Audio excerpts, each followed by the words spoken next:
émission, c'est pour quelques soucis techniques qui ont retardé le démarrage de l'émission. Bonsoir, bienvenue à cette nouvelle édition du décryptage de l'actualité de la semaine avec notre consultant politique maison, Agapit Napoléon Maforican. Bonsoir. Gilles Christ, bonsoir à tous nos téléspectateurs et toutes nos excuses comme tu l'as dit. Justement, merci de répondre toujours présent à cet appel. Nous allons aujourd'hui, un peu comme d'habitude, passer au peigne fin les différents sujets qui ont fait l'actualité en partant de nos différents plateaux de ce matin. Aujourd'hui, nous avons reçu dans l'entretien le professeur Roger Gbegnonville et il était notamment question du rapprochement entre le président Patrice Talon avec Lionel Zinsou et l'ancien président de la République Nicéphore Dieudonné Soglo, ces trois hommes d'État qui ont eu l'occasion de se rencontrer le samedi 19 février passé à l'occasion de la cérémonie officielle d'ouverture de l'exposition des 26 trésors royaux rapatriés au Bénin le 10 novembre et bien sûr d'autres œuvres d'art contemporain. Agapit Napoléon Maforican, on a entendu Roger Gbegnonville dire que le président Patrice Talon est une chance pour le Bénin. Est-ce objectif? Vous savez, Roger Gbegnonville n'a pas sa langue dans la bouche, comme on le dit. Hein. Il a l'habitude de dire les choses aussi directes comme il les pense. Je pense qu'avant lui, beaucoup l'ont dit. Et personnellement, j'ai eu l'occasion à plusieurs reprises, à plusieurs manières, quand même, de montrer la chance que le Bénin a effectivement d'avoir un président comme Patrice Talon. Il ne s'agit pas de faire le culte de la personnalité. Il s'agit de saluer le courage d'un homme politique, d'un homme qu'on ne voyait pas, en tout cas que personnellement je ne voyais pas venir, et que l'analyse que j'étais, bon, c'était peut-être un peu militant aussi, partisan aussi, mais j'avoue que Patrice Talon, il étonne, oui. Et il détonne. Il étonne parce que il est sur un terrain sur lequel personne ne pensait qu'on pouvait avancer. Et justement, il détonne parce que il ne navigue pas dans les eaux troubles que certains ont déjà sacralisées. C'est comme si il essaye d'éviter les erreurs du passé. Tout ce qui est impossible d'hier se sent possible aujourd'hui.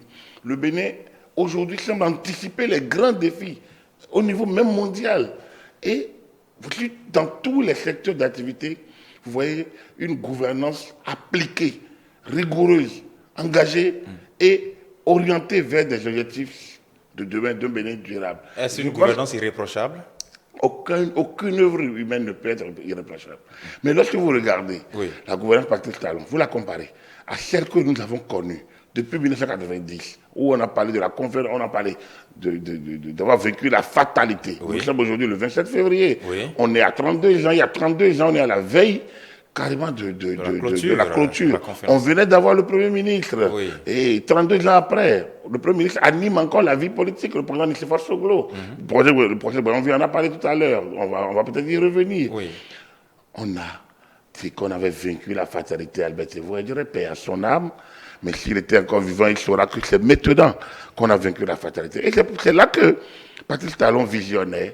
On ne va pas jusqu'à dire que c'est un prophète. Mais on peut dire que c'est un visionnaire dans un Bénin qui en avait perdu comme repère. Yahi Boni disait, nous avons perdu les repères moraux, éthiques et spirituels qu'il fallait réinventer. Même si aujourd'hui, on peut être sûr que tout n'est pas encore totalement parfait. Nous sommes sur la voie de retrouver ces repères-là. Et ça va prendre du temps. Oui, et c'est à ce titre que j'allais vous demander, mais dit ainsi, c'est comme si on déifie l'homme, c'est comme si on le sacralise. Il n'est pas pour autant irréprochable que ça, Patrice Talon. Non, c'est un homme. Je vous l'ai dit à tous les égards, je ne suis pas dans le culte de la personnalité. Donc du coup, je n'attends rien particulièrement d'un culte de personnalité. Donc voilà, je voudrais reconnaître ma voix, comme on le dit, dans 20 ans, dans 30 ans, et que les miens le reconnaissent dans 50 ans, en disant oui, mais il disait vrai, je ne suis pas le seul béninois qui le pense.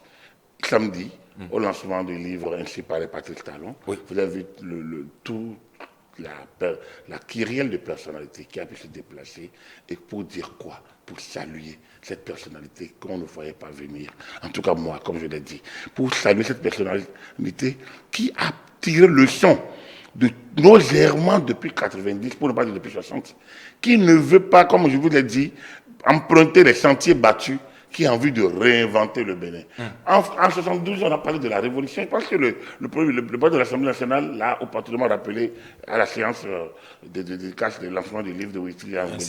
Je pense que nous parlions de la révolution en 1972, mais nous sommes en pleine révolution aujourd'hui. Mais qui ne dit pas son nom? Celle de 72, c'est proclamer révolution. Celle de 2006 ne s'est pas proclamée révolution. Ça s'est appelé nouveau départ. Après, on a des coalitions de la rupture. Oui. Mais aujourd'hui, on est en pleine révolution. Est-ce que vous pouvez aujourd'hui voler l'État en toute impunité? Est-ce que vous pouvez être sûr qu'en touchant à la chose publique, vous n'allez pas être rattrapé? Est-ce que vous pouvez aller au boulot, aller utiliser les données publiques pour des fins personnelles impunément? Il y a quelques résistances. Oui, c'est ce que j'allais dire. Mais ce n'est plus à vous. L'impunité n'est plus à vous. Continue de voler. L'impunité n'est plus à vous comme avant. On a quitté la marge des 200 partis politiques, des élections approximatives. On est aujourd'hui à tous les niveaux. On a fait des avancées. Mais n'en demeure pas moins qu'il y a beaucoup de grincements dedans. Même au niveau du regard que l'extérieur sur le Bénin, aujourd'hui, Patrice Talon commence pas à avoir une aura internationale certaine. Parce que les gens le connaissaient comme le maillon du coton, l'homme d'affaires béninois. Aujourd'hui, il ne commence pas à être appelé l'homme politique béninois. Mais il est de plus en plus, peut-être bien vu, il n'en demeure pas moins qu'il est aussi perçu toujours comme quelqu'un qui promeut, certes, la croissance économique et au détriment des acquis démocratiques. Qui vous a dit? La question lui a été posée d'ailleurs par nos confrères de France 24 et de RFI, vous vous souvenez, où on lui dit, est-ce que quelque part, ce n'est pas sous prétexte de vouloir développer l'État qu'on met du côté les acquis démocratiques? La question lui avait été posée, effectivement. Mais dans les faits... Le contexte dans lequel... on vient parler de talents aujourd'hui, c'est quand même quand talent rentre au Bénin. Du sommet UA avec l'opposant, avec son challenger, avec celui que les gens lui opposent, avec Lionel Zinsou. Et pourtant, c'est un dictateur, ainsi qu'un dictateur peut faire ça. Ce groupe qui l'attaque, qui le qualifie de tous les noms, a quand même pu aller à cette rencontre. Donc, en cette année, globalement, disons, sur une année donnée, ça fait sur 12 mois, il aura reçu les deux grands opposants, ses prédécesseurs, Boniaï et voilà, Soglo, et son challenger. Vous pensez que c'est dans une dictature, ça fonctionne comme ça? On a un chef de file de l'opposition, c'est une dictature ça? On a des partis politiques de l'opposition qui se préparent pour les législatives, c'est une dictature ça? Alors donc, et c'est pour ça que vous ne pouvez pas vous fier au clairon qui vient de l'extérieur. Vous voyez, lorsque RFI donne la parole à Komi Kouché, la question de savoir, par exemple, qui est Komi Kouché pour qu'on lui accorde la parole. Il n'a aucun parti. Il n'a créé aucun parti pour être leader politique, pour être leader de l'opposition. Il se dit exilé. Il a été condamné. Oui, mais lorsque d'anciens ministres, quand vous avez dirigé le pays, au lieu de venir rendre compte la notion de la redevabilité. Donc lui, il a de la jeune classe politique, il a de la nouvelle école, il est de la jeune génération. S'il ne peut pas assumer son passage à des fonctions de responsabilité et se fuir de l'extérieur, animer une sorte peut-être parce qu'il n'a pas confiance en l'appareil judiciaire. Donc le pays qu'il a dirigé, le pays dans lequel il a été ministre son système n'est plus là. Non, enfin, son système n'est plus là. Les choses ont beaucoup changé. Les hommes sont toujours là. Les hommes sont toujours là. Alors donc, l'appareil n'est plus le même. Quand lui, il a dirigé les autres, à la communication, notamment, il a dirigé les autres aux finances. Et aujourd'hui, il estime que son système n'est plus là. Ce n'est pas une affaire de système, c'est une affaire de l'État. Donc, il n'a pas besoin de système, il doit respecter l'État. Mais il y a un gouvernail. Donc, il doit respecter l'État. Commande de l'État. Il doit respecter l'État béninois. Le gouvernail, il n'est pas venu par hasard, il est venu par élection. Et donc, ne pas respecter l'État, se mettre dehors et attaquer le pays n'est pas une bonne manière de montrer son patriotisme. Et donc, moi j'estime que là où il y a décadence, c'est au niveau du de Komi Kouché et de tous ceux qui soutiennent cette manière de traiter l'État. Et donc, lorsque vous parlez de Patrice Talon, je ne pense pas qu'il faille personnaliser l'affaire. Bon, nous avons passé quelque temps à parler de lui, de l'homme Patrice Talon, parce que c'est lui la locomotive du train Bénin. C'est ça, c'est lui qu'on évalue en début. C'est lui la locomotive, mais après, il travaille avec une équipe. Oui. C'est une équipe qui est au pouvoir. Et il est celui qui met cette équipe-là au travail. C'est le chef d'orchestre de l'équipe Bénin aujourd'hui. Et on peut saluer le travail qu'il fait, mais on doit saluer également tous ceux qui sont autour de l'équipe et qui font du beau travail. On a regardé hier le porte-parole du gouvernement. Ça n'est une personnalité autour de lui. On a vu passer Éric Koupaki, on a vu le président de l'Assemblée nationale, on a vu un certain nombre de Béninois. Voilà, on a vu beaucoup qui ont laissé leur apparat d'hier pour embrasser le nouvel ordre politique créé par Patrice Talon. Je pense que, et Roger Béonville parlait opportunément de Pascal Tawès. Pascal Tawès faisait partie de ceux qui animaient la rébellion à l'extérieur avec Obi Kouché. Oui. Aujourd'hui, quand Pascal Tawès est rentré, il a dit quoi? On nous disait beaucoup de choses dehors. Quand on rentre, on voit que ce n'est pas vrai. Au Bénin, ça avance. Alors, pourquoi Obi Kouché ne rentrait pas au Bénin, lui aussi, et contribuer, d'abord, reconnaître et aller vers la justice, solder son compte, toutes ces règles de toute façon. Aller solder son compte, s'il doit payer, il paye. S'il doit faire la prison, il fait la prison. S'il doit reprendre le procès, il fait reprendre le procès, il fait opposition. Donc il y a plusieurs manières donc de fonctionner pour qu'on puisse en arriver à une situation. Moi, j'aurais bien aimé, non seulement, comme l'a dit Béanvi, que Yadi Soglo réussit son retour au pays à l'occasion du décès de sa maman. Je salue également cette lecture du professeur Béonvi. Également, j'aurais bien aimé que, comme écoutiez d'autres livres, je l'ai dit d'ailleurs la dernière fois, lors de notre dernière émission, que tout se règle en fait. Oui. Il y a des leviers, il y a des leviers sur lesquels on peut appuyer pour régler beaucoup de problèmes. On ne demande pas d'adouber, on ne demande pas de devenir ami de Patrice Talon, on demande d'aider l'État béninois, de respecter l'État béninois et ses institutions. Et si vous ne pouvez pas respecter les institutions de votre pays, l'article 34, je le répéterai toujours, de notre Constitution dit que chaque citoyen a l'impérieux devoir de respecter la Constitution et les institutions de la République. Donc, si vous ne pouvez pas, si vous pouvez dire tout ce que j'ai entendu de Kobi Kouché, ben, vous n'êtes pas digne. Mais bon, il ne m'appartient pas d'aller plus loin. Et justement, parlant de ce qu'il a dit, lorsqu'il qualifie par exemple Lionel Zissou d'être un objet volant non identifiable, un ovni, au plan politique, quelque part, est-ce que ce n'est pas objectif? Au-delà de la tête de Kobi Kouché, lui, il est quoi? Lionel Zissou, lui, qui ne s'est jamais déclaré opposant au régime de Patrice Talon, qui n'a pas créé un parti politique, qui, après sa candidature en 2016, peut-être vaqué encore à ses autres occupations hors du Bénin, quelque part, lorsqu'on dit qu'au plan politique, il n'a pas, on va dire, une appartenance claire à un bord politique, est-ce que c'est faux? Mais où est le problème? Il devrait l'avoir. Donc du coup, pourquoi les déclarations de Kobi Kouché doivent choquer? Et pourquoi devrait-il le déclarer ça? En qualité de quoi? Et sous quel prétexte? Non, lui dit que Lionel Zissou aurait pu être un leader charismatique de l'opposition, qu'il a perdu le pouvoir en 2016. Pourquoi pas lui, Kobi Kouché? Peut-être qu'il l'est maintenant, peut-être. Pourquoi? Non, il ne l'est pas. Bon, de façon informelle, s'il n'est pas en marge de la loi, de l'agent des partis politiques. S'il n'est pas capable d'assumer la redevabilité, comment voulez-vous qu'il vienne être leader charismatique? Un leader assume. Vous avez vu, on a vu des grands leaders au niveau mondial. On a vu, Nelson Mandela n'a pas, je vais rester juste là, il n'a pas fui. Il a assumé. Il est sorti, il a assumé. Il a été président, il a pardonné. Il était président de la République, il a fait un seul mandat. Il a assumé. Il a assumé jusqu'au bout. Sauf que très peu de gens veulent faire 27 ans en prison. Non, on ne demande pas de faire 27 ans en prison. Ça n'est pas dans la patrie ici au Bénin. Je pense que M. Kouché a raté une fois l'occasion, à défaut de se taire, de se rapprocher encore plus un peu des valeurs patriotiques qu'il a abandonnées au détriment, qu'il a abandonnées à la faveur donc d'un Bénin bashing dans lequel il s'est glissé entre-temps, pensant que le régime allait s'effondrer en 3 ans, en 3 mois. Et je pense que tous ceux qui ont pensé que l'orchestration extérieure, comme ça a été sur le PRPB, je pense que ça allait échouer le système. Je pense qu'ils ont compris qu'on n'est pas en 72, on n'est pas en 75, on n'est pas en 80, que nous sommes en 2022, 2020, 2016, 2021, 2022, on est en 2022. Donc, les données ont changé et qu'il ne s'agit pas de fuir le pays avec des casseroles ou des cadavres dans le placard et de penser qu'on peut crier et avoir... Oui, quelques médias internationaux qui ont envie aussi ou bien qui ne trouvent plus leur compte, parce que bon, certains sont dans la haute communication, bon, au nom de la démocratie. Ceux qui ne sont pas encore, qui ne trouvent pas leur compte financier, au nom de la liberté de presse, se retourner vers ceux-là pour pouvoir gagner quelques prébendes et pouvoir leur offrir quelques minutes ou quelques secondes dans ce sens. Mais il est évident que cette cassette, enfin, on me semble à l'aide de disque, le disque est rayé. C'est ça. Le disque est rayé, mais vous avez évoqué certains cas tout à l'heure.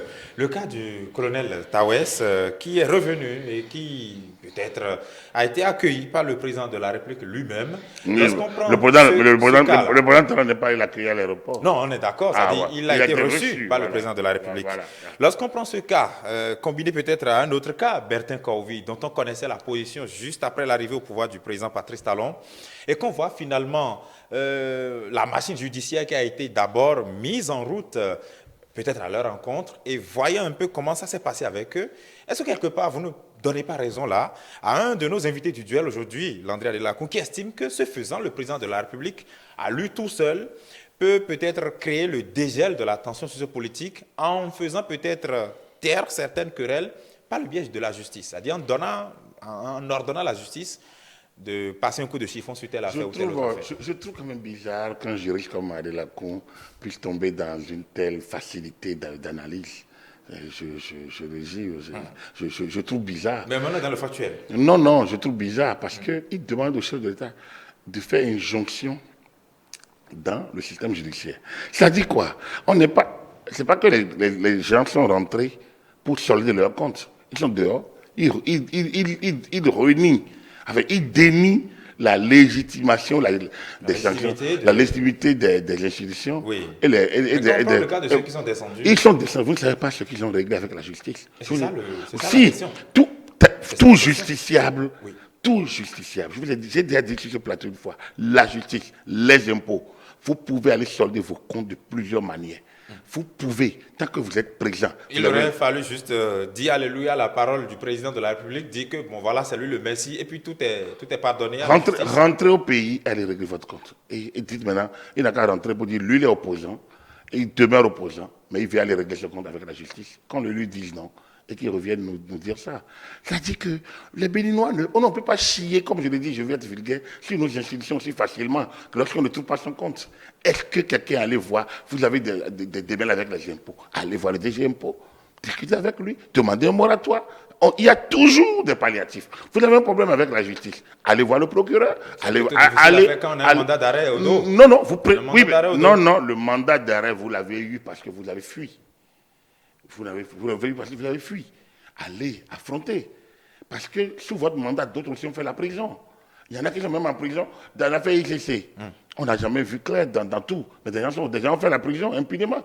Des gens ont fait la prison quand d'autres sont enrichis. Par exemple, c'est sur le président Bouniaï, Kobikouchi était dans les environs. Par ailleurs. Alors donc, chaque régime, c'était font la prison, parfois de manière injuste. Et lorsque vous êtes un homme public, un homme d'État, et vous aspirez à diriger, vous aspirez à commander, vous aspirez à être un leader, donc un pasteur, comment on appelle, un pêcheur d'hommes, oui. pour pouvoir paraphraser l'autre. C'est ça. Si vous aspirez à cela, vous ne pouvez pas fuir votre destin. Fuir, c'est un truc de poltron. Et quand vous êtes un poltron, vous ne pouvez pas aspirer à gouverner. Alors c'est facile de fuir et maintenant de commencer par parler de l'autre côté. Quand vous pensez que vous ne pouvez plus affronter, personne ne peut vous attaquer. Mais c'est mauvais. Parce que les gens ont l'impression que c'est du deux poids, deux mesures. Non. On a l'impression que il y a peut-être une certaine façon de comprendre plus facilement certaines personnes quand ils décideraient de rentrer. Et dans le même temps, on ne veut pas peut-être comprendre certaines personnes. Mais pourquoi vous ne pensez... Parce que vous avez évoqué le cas de Liadi Soglo tout à l'heure. Mais la question a été posée au président de la République à l'occasion de l'exposition, là, le 19 février, par nos confrères de la presse internationale. L'entretien a été diffusé par Frisson Radio, où Patrice Talon disait, bon écoutez, que Liadi Soglo n'a pas un problème personnel avec lui, Patrice Talon, mais avec la justice. Mais il n'a qu'à régler le problème avec la justice. Mais c'est ce que je vous dis tantôt. Mais il n'a pas... Donc, ça veut dire que leur problème est personnel. Mais c'est avec l'institution de justice. Mais il n'a qu'à aller à la justice avec ce problème. Il a des avocats. Les avocats sont là pour faire le travail à sa place. Mais pourquoi vous pensez qu'il faut personnaliser ce type de dossier? On veut qu'il y ait séparation de pouvoir, oui. Mais on veut qu'au même moment que le chef d'État intervienne, même quand j'entends, même des ministres, le ministre français qui dit qu'il va faire satisfaction sur les chefs d'État. Oui. Mais quand finalement, vous vous demandez, mais finalement, nous sommes sur où sommes-nous finalement? On veut une chose, je l'ai dit, on veut ce contraire. On veut être on veut un état de droit, mais on veut que le chef d'État intervienne dans la justice. Quand quelques individus... Mais il serait naïf de ne pas voir que le droit aussi est politique aussi. La justice est parfois politique. Quand quelques individus ont maille à partie, alors que il y en a beaucoup qui coupent plus en prison, il y en a même d'autres dont on n'a même pas réglé le problème depuis des années et des années. Mais eux, personne n'en parle. On parle de quelques individus, de quelques particularités, qui d'ailleurs refusent de rendre compte. Alors donc, mais quelle est cette démocratie dans laquelle on ne rend pas compte? C'est quoi cette démocratie où les intellectuels font l'apologie de l'impunité? Pourquoi on doit se saborder pour des gens qui ont été au sommet de l'État, qui ont été appelés à diriger et à qui on reproche des choses et qui devraient normalement avoir le plaisir d'aller devant la justice pour se blanchir, pour montrer combien ils ne sont pas concernés. Peut-être parce qu'ils ne peuvent pas craindre parce qu'ils ont dirigé le même Bénin, avec le même appareil, avec les mêmes lois. Il ne faut pas qu'ils craignent. S'ils craignent, c'est des poltrons. Il faut pas avec les mêmes têtes aux commandes. Non, c'est trop facile. Je vous l'ai déjà dit. Vous pensez que... Vous savez ce qu'on dit de notre justice sur Yahi? Vous savez ce qu'on dit de notre justice sur Kérékou? Alors, vous allez lire la littérature sur la justice française et voyez si ça change. Ça ne change pas. La justice a toujours été attaquée, que ce soit depuis le XVIIIe siècle. Les gens attaquent toujours la justice. Donc, parce que c'est des hommes qui rendent cette justice. Oui. Donc, on a l'impression qu'ils ne sont pas totalement neutres. Dans l'affaire Monica Lewinsky aux États-Unis, on a vu comment les républicains ont tout fait pour avoir Bill Clinton. Et ça payer un procureur pour enquêter sur une affaire comme ça et avec plein de délits en chaîne fait partie d'un système, d'un dispositif qu'on a dénoncé déjà aux États-Unis dans l'affaire Monica Lewinsky. Alors donc, vous ne pouvez pas me dire que la justice est exemple de critique du nord au sud, de l'est à l'ouest. Oui. Mais lorsque vous avez été aux affaires, assumez, à défaut d'être appelé un poltron, assumez et dénoncer après. Vous l'assumez en tant qu'un homme de principe et après vous dénoncez. Alors, vous parlez de Tawes. Comme je l'ai dit, quand vous rentrez, vous soldez vos comptes. Il y a toujours un compte à solder. Et je le dis, il y a toujours plusieurs manières de solder. Regardez, je vais vous rappeler. Regardez. Jean-Bédel Bokassa avait été condamné à mort par contumace chez lui. Un beau jour, il débat. On l'a pas tué. On l'a pas tué. Il est parti à Abidjan, on dit non, on l'a pas tué, on l'a mis en résidence surveillée. Parce que c'est quand même une personne. Le tuer, on l'avait condamné à mort par contumace. Autre temps, autre meurtre. Non. On ne. Vous voyez. Quelqu'un comme Écoutier, il débat aujourd'hui au Bénin. On va le prendre, c'est sûr. Oui. C'est sûr. Oui. Mais après, il peut faire opposition. Et s'il fait opposition, si ces avocats font bien le plaidoyer, c'est ça? Le dossier. Enfin, gère bien le dossier. Oui. Il peut bénéficier d'une mise en liberté provisoire. Première chose, et on le met en convocation, sous convocation. Première chose, il aurait effacé au moins ce mandat d'arrêt et aurait acquis au moins la liberté d'être chez lui. Première chose. Ensuite, il répondrait après de ce qu'on lui reproche. Mais quand c'est la négociation, même si on le prenait, est-ce qu'il, comme je vous l'ai dit, est-ce qu'il n'aurait pas été fier de répondre à ce qu'on lui reproche? Est-ce que la meilleure manière, c'est de fuir? Est-ce que moi, je pose la question. Alors, il y a certains téléspectateurs qui prennent d'autres exemples. Ils estiment que, par exemple, il y a d'autres cas où des gens, peut-être, n'ont pas décidé de fuir, mais qui, aujourd'hui, peut-être, se retrouveraient à regretter. Ils ont donné l'exemple de Rika Mandougou et de Joël Aïvor, en disant que, suite à la rencontre avec Boni Yahi, où on espérait peut-être une certaine décrispation. Mais comment les gens veulent que les gens... Comment une affaire de droit privé? Comment une affaire de droit commun? Donc, du coup, ils ne sont pas comment une affaire de... Je n'ai pas demandé... Moi, je n'ai pas dit que c'est Yahi, c'est Talon qui règle le problème. C'est la justice. J'ai dit, mais... Ou bien ils ne m'écoutent pas. J'ai bien dit que c'est un problème. Ils ont des problèmes avec la justice. Mais Aïvo était au pays. Il n'avait qu'à, même en plein procès, on lui a posé une question, il n'a pas répondu comme il fallait. C'est quand même un procès intelligent. C'est à la limite un petit génie du point de vue du droit. Moi, j'avais peut-être fait. Cette question, je n'ai pas vu. Rekia Mandougou, mais on lui a sorti des preuves, des choses, il n'a pas pu répondre. Alors, est-ce que, parce qu'ils sont personnalités, ils ne sont plus sujets de droit commun? C'est ça? Est-ce qu'ils ont un droit? Dans le débat de la décrispation, est-ce qu'on veut consacrer un droit spécial des personnalités où ils sont assujettis, ils ne sont plus assujettis au droit commun? Est-ce que le droit pénal ne s'applique plus désormais aux personnalités politiques parce qu'ils se réclameraient de l'opposition? C'est ça qu'on veut.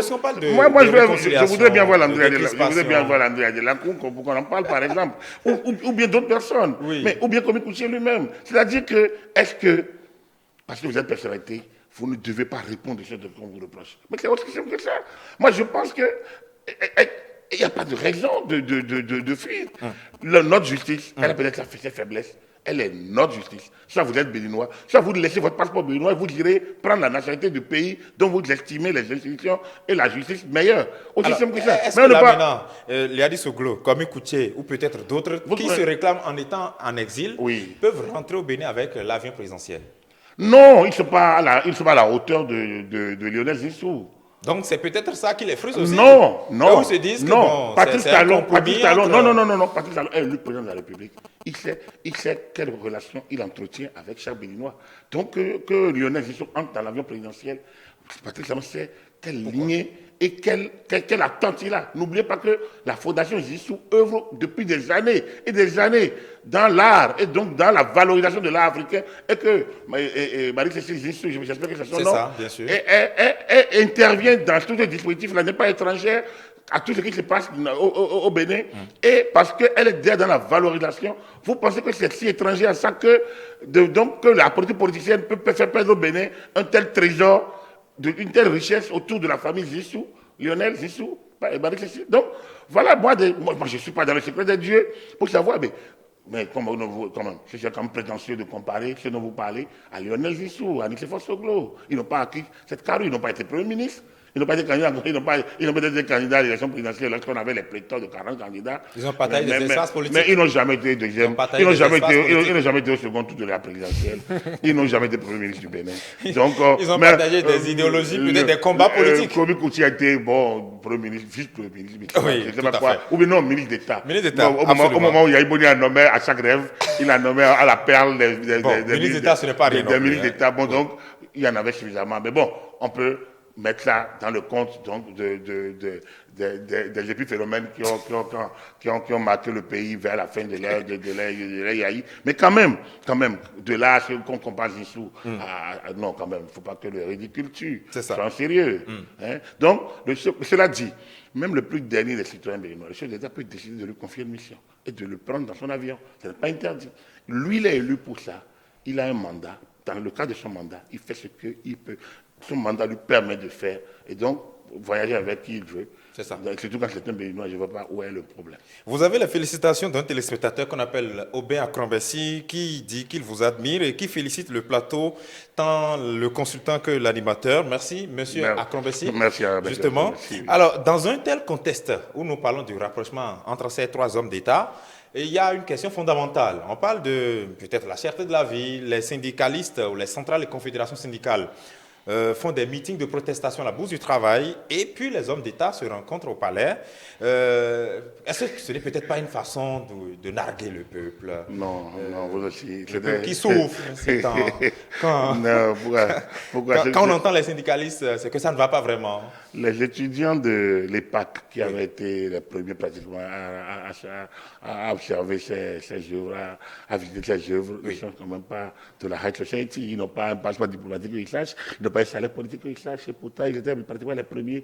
Les journalistes, cadreurs, étaient parmi les premiers à aller filmer, à aller visiter. Je ne pense pas qu'ils soient... Personne ne parle d'aujourd'hui, ils n'ont pas les mêmes carrures. Non, paraphraser. Ils n'ont pas créé la polémique. Leur présence n'a pas créé une polémique, il n'y a pas. Donc, personne n'est resté à l'étranger pour dire qu'ils sont des ovnis, par exemple. Donc, vous voyez le problème. En réalité, la vie chère est une situation délicate, c'est vrai, mais ce n'est pas une situation exceptionnelle au Bénin. Elle n'est pas unique au Bénin. Et il faut qu'on dédramatise. La CSTB a peut-être estimé que les autres confédérations et centrales syndicales ne sont pas assez sincères dans leur mouvement. Non, elle a dû faire son mouvement à part. Non, Kassamampo n'aurait jamais pu rater cette occasion de faire sa propre messe. Ça, c'est à l'air du temps. Et il est le distributeur de Paul Essayko. Et de Gaston Azoua. Absolument. De très bonne mémoire. Enfin, le père son âme, Gaston Azoua. Mais Paul Essayko. Donc, je lui balance mon salut par ailleurs, le grand frère. Mais bon, Kassamampo est de cette grande tradition de la CSTB, relais syndical du PCB, et donc parti avec syndicat engagé, c'est autorisé, il n'y a rien de mauvais, très engagé, donc qui ne veut pas toujours se fondre dans la mêlée. Et donc, c'est tout à fait normal, enfin, c'est tout à fait logique qu'on retrouve Kassamampo et les siens et manifester. Mais lorsque vous avez vu Kassamampo, est-ce que vous avez vu la CSTB? Est-ce que vous avez la même mobilisation que ce qui fut le cas une semaine plus tôt? Non, parce que l'essentiel a été dit. L'essentiel a été dit. C'est vrai que les autres étaient nombreux. Tout ce qui est excessif n'est plus nécessaire. C'est pas nécessaire. Ça a été déjà fait. Le réveil du syndicalisme est déjà acté. On peut le dire. Maintenant, le gouvernement n'est pas... Vous pensez qu'ils sont sortis d'une certaine léthargie? Bon, disons que j'ai été tétanisé sans doute par la législation qui a repris la main de l'État. Ils ont été fragilisés? Ils ont été tétanisés sans doute par la législation qui a repris la main de l'autorité. La puissance du public a repris la main dans une sorte de fragilisation de l'État dans laquelle on était, lorsque les syndicalistes pouvaient tout imposer à l'État, même des grèves sans service minimum, des années scolaires carrément ça aurait été il y a 8 ans en arrière, hachées, des copies de composition, confisquées. Donc aujourd'hui, tout ça c'est pas donc. Ça aurait été 8 ans, 9 ans en arrière. Exactement. Ils auraient marché sérieusement, tambour battant. Voilà. Est-ce que quelque part ce n'est peut-être pas parce qu'on les a un peu trop cadrés? En tout cas, il fallait bien que l'État renaisse de ses cendres. L'État a bien fait de remettre les choses. Donc, sans oublier qu'il y a la liberté syndicale. Oui, ils viennent d'en jouir. Ils viennent d'en jouir. Et donc, c'est pour ça que la messe de Kassamampo et de la CLTB, ça fait partie aussi de l'ordre des choses. Donc, alors, il faut saluer. Je vous ai dit, c'est une dynamique de notre démocratie. Et ceux qui parlent de la dictature, je pense pas que, à moins qu'il y ait une nouvelle définition de la dictature, je pense qu'eux-mêmes sont pris à leur propre piège parce qu'ils sont dans le pays, ils expriment librement, ils vont, ils viennent, ils attaquent les pouvoirs publics, ils manifestent et ils disent qu'ils sont en dictature. Je pense qu'à moins qu'ils soient comme M. Jourdain, des personnages de la Molière qui fait la prose sans le savoir, ils jouissent de leur liberté sans savoir qu'ils en jouissent. Qu'ils en jouissent, c'est ça. Quel malheur. Voilà, quelques minutes pour clore cette émission. Je voudrais qu'on dise un mot sur les législatives à venir. La Cour constitutionnelle s'est prononcée sur la date de la tenue de ces différentes élections. Les législatives, elles auront lieu le 8 janvier 2023, donc juste au début de l'année prochaine, l'année 2023. Ce n'est pas très loin que ça. La Cour avait été saisie par le président de la Sénat qui lui demandait des éclaircissements parce que le président estimait que la Constitution révisée, donc le 1er novembre 2019, n'était pas suffisamment claire sur les concepts d'année électorale, de l'alignement des mandats. Et la Cour a dit, niet, l'élection aura lieu le 8 janvier, en déclarant d'ailleurs le recours irrecevable. Alors, il faut déjà que je lise la décision et les considérants de la décision. Donc, je ne commente pas la décision, parce que je ne l'ai pas vue. Je n'ai pas vu les motifs non plus donc, de la saisine. Alors, je ne peux pas commenter. Bon, si la Cour a dit que les élections auront lieu le 8 janvier, mais quand cela ne tienne, nous sommes le 27 février, alors que les officiers politiques environ dans 10 mois, se mettent un peu en branle. C'est ça. Et que les partis politiques s'apprêtent. Voilà, c'est à eux qui voient le menace sa monture. Les lois n'ont pas changé. Et on a déjà été aux législatives en 2019. Je pense que ceux qui ont crié en 2019, j'espère qu'ils ont pris la disposition. La décrispation ou le rapprochement dont on a parlé, ça peut impacter positivement l'élection. Il faut que on n'est pas les élections de nature de 2019, par exemple, de 2021 avec des violences par-ci par-là. Vous demandez au dernier de la classe, vous demandez au correcteur si celui qui est dernier de la classe, il sera encore. Une fois, c'est pas à lui. Il n'appartient pas au correcteur de faire le dernier, le premier. Si quelqu'un veut être dernier de la classe, il sera toujours dernier de la classe. Si quelqu'un a envie d'abandonner la composition, personne ne peut l'obliger. Donc, est-ce que quand vous êtes dernier et il y a crispation chez les parents, est-ce que c'est la faute du correcteur? Voilà, vous êtes par ailleurs enseignant. Donc, est-ce que vous êtes d'accord que parce que vous avez collé des copies dans l'anonymat et il y a des derniers, est-ce que vous êtes responsable de la crispation des parents? Voilà la question. Non, les élections, il faut qu'ils voient loin, mais là, ça mouture du ton. Les gens doivent se préparer pour aller aux élections. La démocratie n'est pas un dîner de gala. C'est un jeu de poids, c'est un jeu viril. Comme je dis viril, c'est viril. Et c'est exactement comme les dribbles de Messi ou les tirs de Cristiano Ronaldo, comme les gens aiment les citer. On ne se fait pas de cadeaux. On est sur un champ politique, chacun se donne des coups. À partir du moment où l'arbitre valide, on évolue. Et nul ne se fait arbitre à la place de l'arbitre. Je pense que c'est des notions qu'il faudrait que notre classe politique ou tous ceux qui aspirent à la vie politique, à la direction des affaires de l'État, il faut qu'ils imprègnent ça, il faut qu'ils se le disent pour qu'une fois de plus, une fois que nous ayons en 2023 de belles élections, des élections qui ne débouchent pas sur les violences de 2019, pas du tout alors, parce que là, ils n'auront même pas l'excuse de la nouveauté, parce qu'il n'y a plus rien de nouveau. Merci à vous, Agapit Napoléon Folican, consultant politique de ETL. Merci infiniment pour vos éclairages de ce dimanche soir. Merci à vous aussi qui nous avez suivis de bout en bout, à tous ceux qui sont intervenus par notre numéro WhatsApp. Déjà, nous envoyez des SMS simples, soyez-en infiniment remerciés.